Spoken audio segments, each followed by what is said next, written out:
성경 창세기부터 시작해서 이제 마지막 책 계시록에 들어갑니다. 여러분들 요한계시록 하면 여러분들 머릿속에 남아있는 게 뭡니까? 아직 이루지 아니한 하나님의 역사 한 가지 남았지요. 그 주님께서 재림하시는 그 모습을 요한을 통해서 우리가 보여준 그런 장면입니다. 그런데 여기에서 가장 특징적으로 드러나는 말씀 중에 첫 번째 말씀이 뭐냐면 예수 그리스도의 계시라는 첫 번째 말씀입니다. 계시록 1장 1절에 예수 그리스도의 계시라라고 하고 있습니다. 계시가 뭐지요? 감추어 놓은 것을 보여주는 것을 계시라고 합니다. 감추어 놓은 것을 보여주시는데요. 그래서 오늘 요한계시록을 통해서 우리는 하나님이 어떤 분인가 그분을 알기를 원합니다. 오늘 첫 번째 이야기로 그분은 알파와 오메가라고 했습니다. 알파와 오메가 문자적으로 보면 시작과 끝이란 뜻이에요. 우리나라 말 중에 기역, 니은이 있죠? 그게 한글의 시작이지요. 근데 기역에서 시작해서 마지막이 뭐예요? 히읗이 나오지요. 바로 알파라는 것은 첫 자를 의미하고 오메가라는 것은 끝자를 의미합니다. 근데 이것이 얼마나 중요한 말씀인지 세상의 모든 것이 그 하나님께 달려있다는 뜻이에요. 세상의 모든 시작과 끝을 하나님이 정하신다는 뜻이에요. 계시가 뭐라 했죠? 감추어 놓은 것을 보여준다 했습니다. 우리 인간은 하나님을 이해할 수도 없고 추측할 수도 없고 하나님의 나라의 그 비밀을 알 수가 없어요. 그런데 하나님께서 그것을 들추어내서 우리에게 보여준 것이 이 성경책입니다. 성경책이 아니라면 우리는 하나님을 알 수가 없어요. 그런데 하나님께서 이 모든 것을 우리에게 보여주시는 이유가 있어요. 따라합니다. 너희를 온전케 하려 함이라. 우리를 온전케 하기 위해서입니다. 하나님께서 이 말씀을 통해서 우리를 온전하게 만들기 위해서입니다. 창세기 1장에 보면 하나님께서 태초에 이 모든 것을 창조하셨다고 되어 있고요.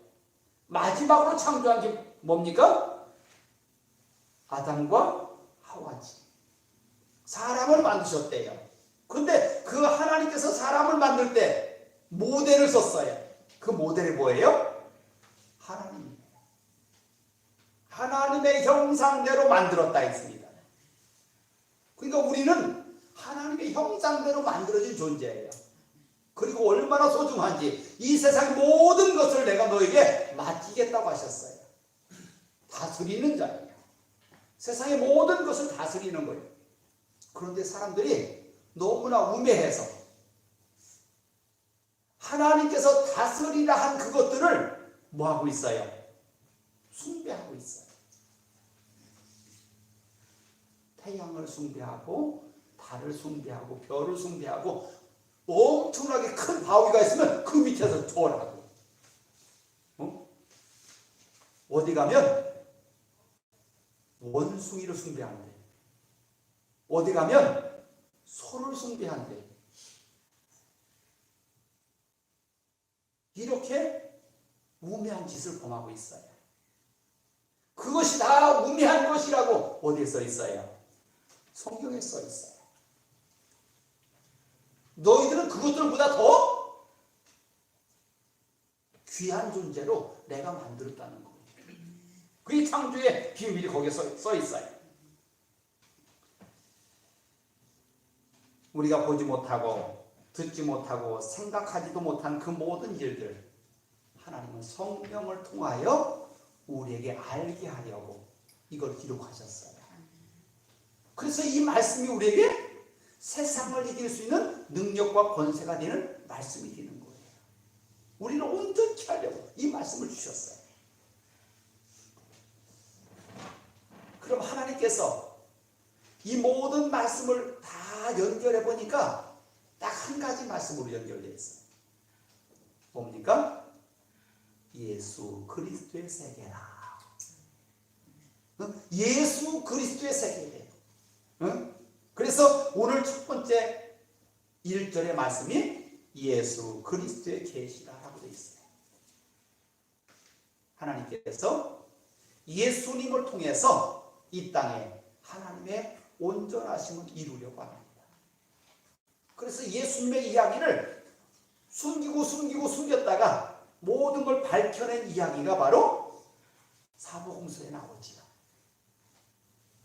그리고 한 가지 남겼다겠죠?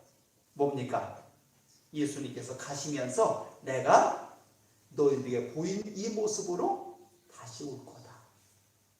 근데 오늘 말씀도 보니까 주님께서 구름 타고 구름 가운데 나타나신다고 했어요. 여기에서 보면 왜 구약에부터 이 계시록까지가 다 예수님의 이야기냐 하는 것을 우리가 찾아내야 돼요. 첫 번째 이야기가 가인과 아벨의 이야기입니다. 창세기 4장에 보면 가인과 아벨이 나오지요. 그것을 가인과 아벨 이야기하면 여러분들은 생각나는 게 있지요. 누가 누구를 죽였다고요? 형인 가인이 동생인 아벨을 죽였다는 이야기를 드립니다. 그런데 이게 끝이 아니에요. 그러면 형인 가인이 아벨을 죽였으니까 남은 건 누구만 남았어요? 가인만 남았잖아요. 근데 어떻게 동생을 죽인 자를 통하여 이 세상을 다스리겠습니까? 그래서 두 번째로 주신 아들이 있는데 그게 바로 셋입니다. 세상의 모든 것을 누굴 통해서 이루십니까? 그 셋을 통해서. 세 번째 아들인 그 셋을 통하여 세상의 모든 것을 이루어나가요.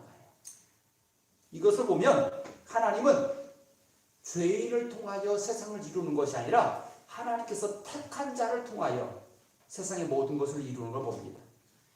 지금도 마찬가지입니다. 세상에 많은 사람이 있죠. 똑똑한 사람 많고 능력 있는 사람 많아요. 그런데 그들을 통해서 세상을 이루는 것이 아니라 하나님께서 택하신 백성들을 통하여 세상을 이루어 나가십니다. 그게 가인과 아벨의 이야기에서 나오는 겁니다. 두 번째 이야기는 노아 이야기입니다. 창세기 6장에 가면 노아를 통하여 무엇을 만들라고요? 방주를 만들라고 해요. 그 방주가 뭔지 아셔요? 주님의 십자가입니다. 그것만 붙잡으면 구원받는, 방주 속에 들어가기만 하면 구원받는 그 역사를 이루신 거예요. 그래서 세상의 모든 악한 것들을 심판하되 하나님께서 택한 노아를 통하여 세상을 이루시는 거예요. 그 구원의 방주가 바로 그 예수님을 의미합니다. 세 번째 이야기는 창세기 12장에 나오는 아브라함 이야기입니다. 하나님께서 아브라함이 하나님을 택한 것이 아니라 하나님께서 아브라함을 택하여 라고 되어 있어요. 아브라함을 찾아가셨어요. 하나님께서. 그래서 그렇게 약속합니다. 네가 이 땅을 떠나라. 떠난 이유가 뭔지 아셔요? 이곳은 너무나 악하여서 아버지가 뭐 하는 사람이에요? 우상 만들어 파는 사람이에요. 그러니 너는 이 고향 아비집을 떠나라는 거예요.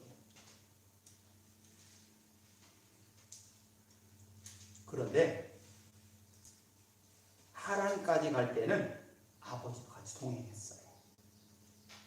그런데 하나님은 그 아버지 집을 떠나라고 했는데 아버지와 같이 갔으니까 떠난 이유가 없잖아요. 똑같잖아요. 그가 죽을 때까지는 거기에 있게 하셔요. 그리고 그가 죽자 다시 나타나서 그를 떠나라는 겁니다. 어딜 가라고요? 정해주지도 않았어요. 그러면서 말합니다. 내가 지시할 땅으로 가라. 그리고 약속합니다. 내가 너에게 세 가지 약속을 준다. 내가 너로 인하여 세상의 모든 사람들이 복을 받는 복의 근원이 되게 하겠다. 내가 너로 큰 민족이 되게 하겠다. 내가 너에게 약속의 땅을 주겠다. 그리고서 하나님께서 아브라함과 약속을 합니다.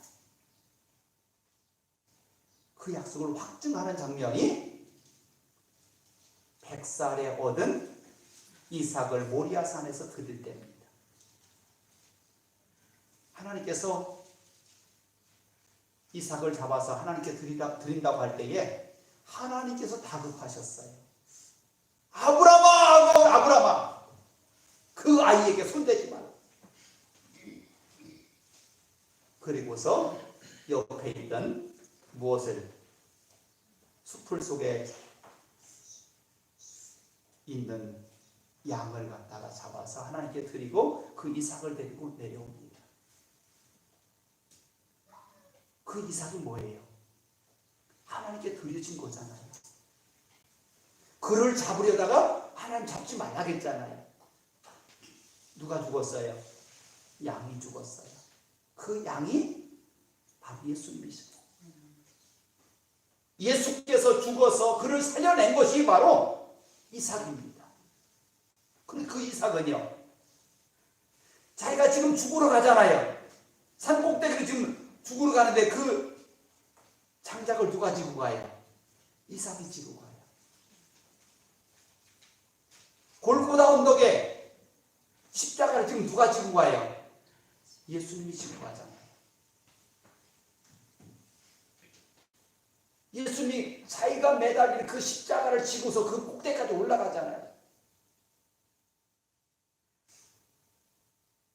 그런데 하나님은 그를 살려서 모든 자의 구세주가 되게 하셨느니라. 이삭을 죽이고 나면 역사가 잘못되잖아요. 끊어지잖아요. 하나님께서 100살에 낳은 그 자식을 하나님의 시작했는데 그거 죽으면 안 되잖아요. 그를 살려낸 것이 하나님이시잖아요. 이삭을 통해서 하나님은 순종함을 보여주셨습니다. 순종하는 자들에게 하나님의 그 역사를 이루어 나간 겁니다. 그리고 났더니 창세기 32장에 가니까 야곱이라는 사람이 나와요. 야곱이 모든 식솔들을 데리고 어디로 가냐면 자기 고향으로 돌아옵니다. 누구 만나러요? 그의 형을 만나러요. 그런데 형은 지금 그를 죽이겠다고 군사를 몰고 와요. 그때 그가 기도하지요. 어디서? 야복강에서. 기도하는데 하나님과 씨름했다겠어요. 그래서 하나님께서 그의 환도뼈를 쳤다겠습니다. 그런데 그 환도뼈가 무엇을 의미합니까? 그게 죽음을 의미하는 거예요. 환도뼈를 치고 그를 다시 살려서 형을 만나게 합니다. 나를 죽이겠다고 쫓아오는 그 형을 만나는데 당당한 그 모습으로 만나면 안 돼요. 그래서 하나님께서 그를 쳐서 환도뼈를 부러뜨리고 그를 장애자로 만들었어요. 그랬더니 형이 와서 먼저 그를 껴안고 그 모든 것을 용서합니다.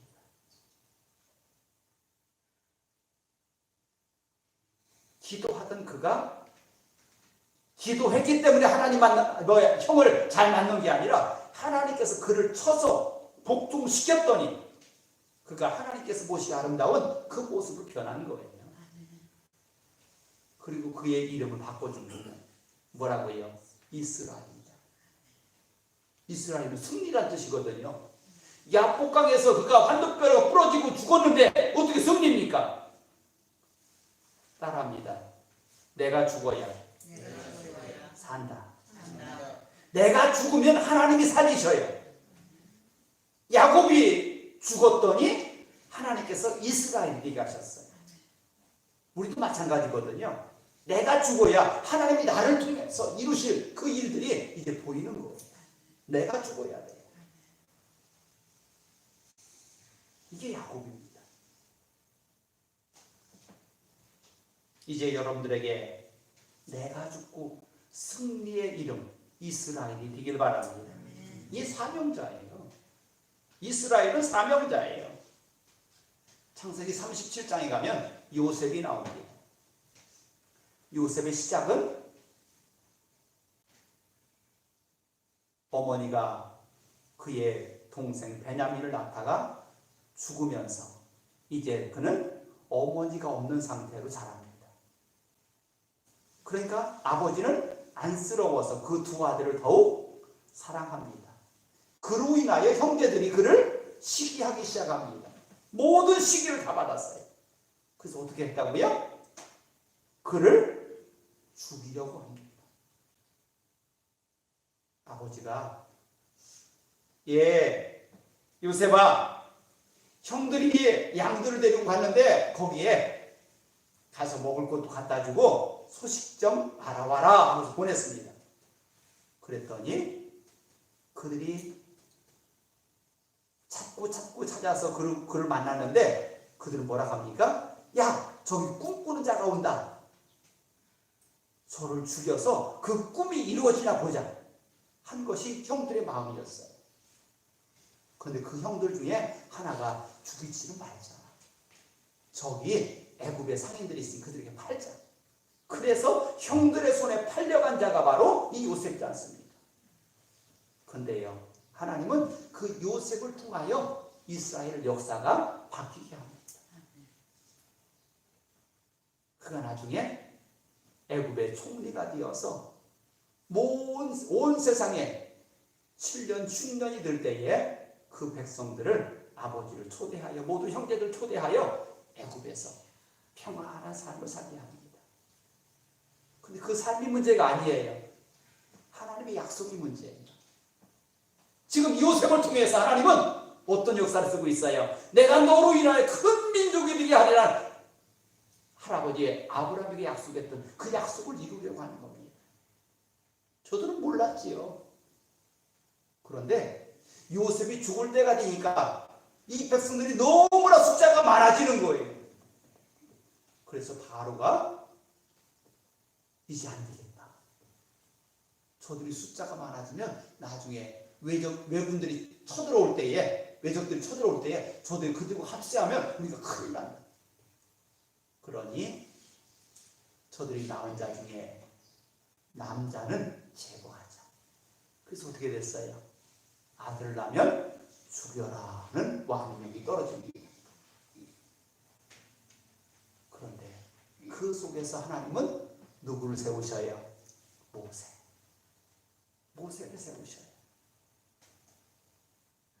더 이상 그를 키울 수가 없어서 작은 바구니에다가 역청을 발라서 그 바구니에다 애를 담아서 강물에 띄워 보냈는데 누가 건졌어요? 바로의 공주가 건져서. 그가 이스라엘 아이인 것을 알아요, 몰라요? 알았어요. 그런데도 건져다가 자기 아들로 키워요. 그 아들이 누굽니까? 그게 모세가 된 거잖아요. 물에서 건졌으니 모세입니다. 그런데 하나님은 그가 40살 됐을 때 그를 불러내시면 바로의 궁궐에서 그를 불러냈다고 돼 있어요. 불러내서 어디로 보냅니까? 광야로 보냈어요. 광야에서 40년간을 헤매며 내가 할 수 없음을 깨닫게 하셔요. 그리고 났더니 그가 80살이 됐잖아요. 80살이 돼서 그를 불러서 그를 뭘 삼아요? 사명자로 삼습니다. 내가 너로 인하여 이 백성들을 애굽에서 해방시킬 거다. 그 해방을 모세가 이룬 거지 않습니까? 그런데 한번 보세요. 내가 이만큼 했다? 아니잖아요. 모세는 어떤 일이 있어도 하나님께 기도하며 그 일을 이루어 나갔어요. 하나님이 하셨어요. 뭘 하십니까? 그로 인하여 약속의 땅 가나안까지 인도하겠다고 하십니다. 요셉이 애굽에 끌려갔을 때 그 주인이 그를 바라보면서 저는 복 있는 자인 것을 알았어요. 그 복이 어디서 왔을까요? 하나님께서 아브라함에게 약속했던 내가 너로 인하여 모든 백성들에게 복을 주겠다. 그 복이 보이는 거예요. 바로 왕이 그를 총리로 삼을 때 그 복이 보여 안 보여요? 보였어요. 그래서 그를 온 나라를 다스리는 총리로 만들 때에 그 복이 보였어요. 그런데 그들이 큰 민족이 되게 하리라. 맞잖아요. 두 번째, 큰 민족이 되게 하리라. 이게 남은 게 하나 남았어요. 어디예요? 약속의 땅이에요. 그 약속의 땅을 모세를 통하여 그곳을 가게 합니다. 근데 문제가 생겼어요. 그들이 멈추어 설 때마다 하나님 앞에 죄를 지어요. 하나님을 잃어버려요. 그때 그 모든 심판 속에서 그들을 건져낸 게 누구냐면 모세입니다. 뭐라고 합니까? 이 백성들을 용서하지 않을 것 같으면 나도 하나님의 생명책에서 빼달라는 겁니다. 그런 떼거지가 어디 있어요? 하나님 앞에 떼거지를 쓰는 거예요. 그럼 하나님께서 그 떼거지 들었어요? 안 들었어요? 안 들어줬어요. 당장은 심판하지 않았지만 그들은 거기에서 애굽의 땅에서 나온 사람 중에서 20살 넘은 사람 중에서 딱 두 사람만 그 약속의 땅에 들어갑니다. 갈렙과 여호수아. 모세도 못 들어가요. 그 이유는 하나님의 영광을 끝까지 드러내지 못하는 것 때문에. 매번 순간마다 하나님께 영광을 돌렸어요. 그런데 딱 한 번 바위를 쳐서 물을 낼 때에 내가 너희들 앞에 이 반석을 쳐서 물을 내랴 하면서 혈기를 부리며 백성들 앞에 자기가 물을 내는 것처럼 보였어요. 그랬더니 그도 약속의 땅에 못 들어갑니다. 다시 말합니다. 하나님 앞에 어떠한 죄를 가지고는 갈 수 없는 것이 우리의 존재예요. 우리가 하나님 앞에 갈 수 있다고 자부하는 이유는 뭐예요? 예수님 때문입니다. 예수님께서 세상 죄를 지고 가는 어린 양이 되어서 우리의 모든 죄를 다 감당하셨기에, 예수를 믿음으로 내가 의롭다고 하나님이 인정하셨기에 우리는 하나님의 자녀로 지금 부름받은 겁니다. 예수님이 아니고는 어떤 길도 하나님 만들지 않으셨어요. 그래서 그 길이 유일한 하나님께 가는 길이 됐습니다. 그 모든 이야기를 어디다 써놨다고요? 성경에 써놨어요. 그럼 오늘 이야기의 제목이 뭐였었죠? 알파와 오메가입니다. 그럼 그 알파 오메가에 대해서 세 가지로 이야기합니다. 첫 번째, 알파와 오메가는 전능자란 뜻이에요. 전능자. 두 번째, 알파 오메가는 시작과 끝이란 뜻이에요. 그러니까 온 세상의 역사를 주관하신 분입니다. 세 번째, 알파 오메가는 처음과 나중이란 뜻입니다. 그럼 이 세 가지 한번 더 확인해 보겠습니다. 여기 오늘 말씀 마지막에 보면 그런 말씀이 있었죠. 8절에 보면 그는 장차 올 자요 전능자라. 그 앞에는 뭐가 있어요? 나는 알파와 오메가라. 이제도 있고 전에도 있었고 장차 올 자요 전능자라. 여기 보면 네 가지 하나님의 모습을 보였어요. 첫째는 이제도 있고 전에도 있었고 장차 올 자. 그러니까 과거, 현재, 미래까지 그 하나님이 주관하고 계신 거예요. 또 그분은 어떤 분이라고요? 전능자예요.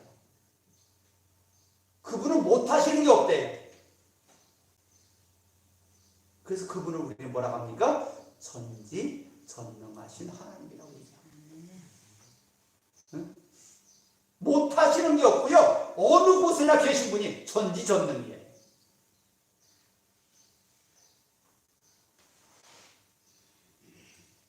시편 기자 다윗은 이렇게 이야기합니다. 산이 생기기 전, 땅과 세계도 주께서 조성하시기 전, 곧 영원부터 영원까지 주는 하나님이시다. 여리고성의 기생 라합은 뭐라고 합니까? 하나님은 땅에서도 하나님이시고 하늘에서도 하나님이시래요. 그러기에 그는 그 하나님을 만나러 정탐꾼들을 숨겨줍니다. 그로 인하여 그 가정을 구원합니다. 시편 139편 8절에 내가 하늘에 올라갈지라도 거기 계시며 음부의 내 자리를 펼지라도 거기 계시다. 이게 우리 하나님이셔요.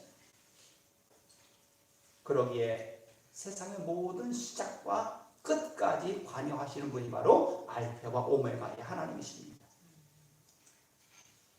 어디를 가든지 그곳에 계신 분이 바로 우리 하나님이십니다. 히브리서 13장에 예수 그리스도는 어제나 오늘이나 영원토록 동일하시니라. 두 번째는 시작과 끝입니다. 우주의 시작도 하나님이시고 우주의 끝도 하나님이십니다. 오늘 우리는 그 끝을 향해서 지금 뭐하고 있어요? 달려가고 있는 거예요. 마지막 주님께서 오셔서 그 끝을 정리할 텐데 그 끝을 향해서 우리는 지금 달려가고 있는 거예요.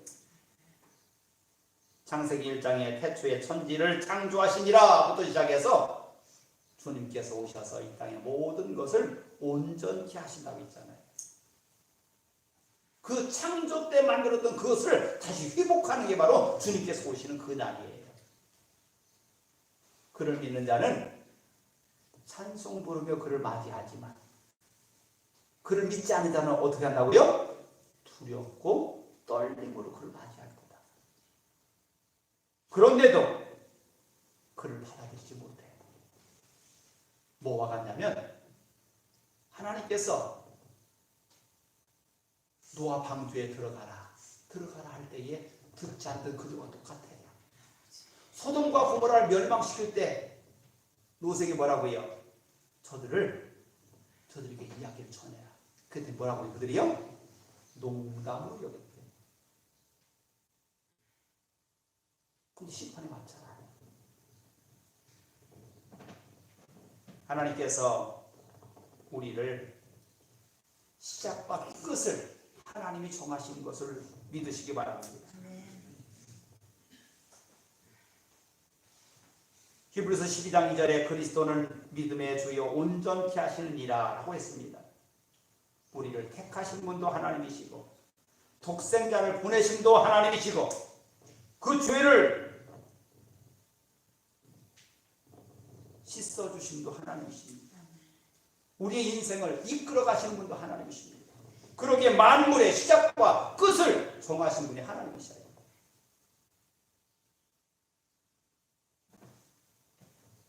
마지막으로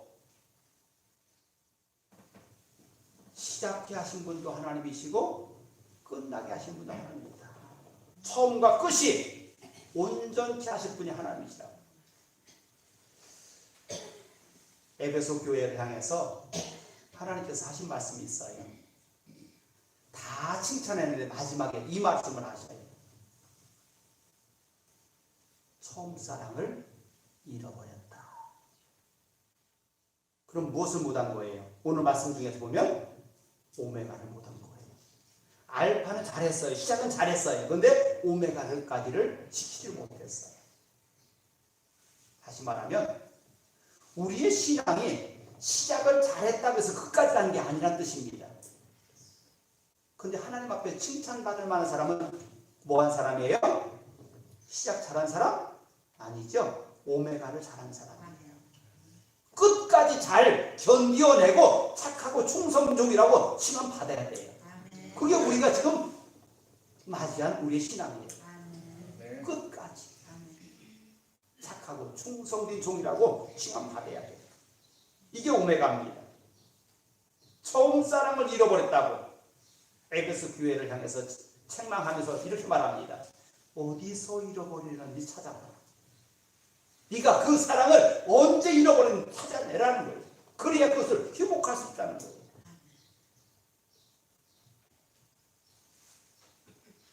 하나님의 공의는 아브라함 때나 지금이나 똑같습니다. 아브라함에게는 이런 잣대를 내고 우리에게는 이런 잣대를 되는 게 아니에요. 그때의 공의로우신 하나님, 지금도 공의로우신 하나님이셔요. 옛날에 죄를 회개할 때에 미쁘시고 의롭다고 했습니다. 마찬가지입니다. 지금도 회개하는 자를 하나님은 미쁘시게 의롭게 봐주십니다. 하나님의 언약은 변치 않습니다. 옛날에 주신 그 말씀이 오늘의 말씀이 똑같습니다. 하나님은 우리를 심판하려고 하신 것이 아니라 우리를 온전케 하기 위해서입니다. 성경을 한마디로 딱 정리하면 뭐라고요? 사랑이라고 했잖아요. 사랑하기에 매를 든 것이고 사랑하기에 우리를 용서하신 것. 마지막으로 하나님은 끝까지 책임지신 분입니다. 그게 오메가예요. 시작게 하신 분도 하나님이시고 우리를 끝까지 책임질 분도 하나님이십니다. 그 하나님이 나의 하나님이신 거예요. 하나님께서 나를 부르신 것도 끝까지 우리를 온전케 하려고 우리를 부르신 겁니다. 그 사랑 안에서 날마다 변함없이 그 하나님 앞에 충성 봉사하시기 바랍니다. 기도합니다. 하나님은 알파와 오메가라 하셨습니다. 우리를 향하여 세상을 창조하신 분이 하나님이시고 세상을 마지막 정리하실 분도 하나님이시라고 하셨습니다. 주님께서 오셔서 우리를 마지막 정리하실 때에 착하고 충성된 종이라고 칭함받는 우리 모든 영성인들 되게 하여 주시옵소서. 예수님의 이름으로 기도하겠습니다.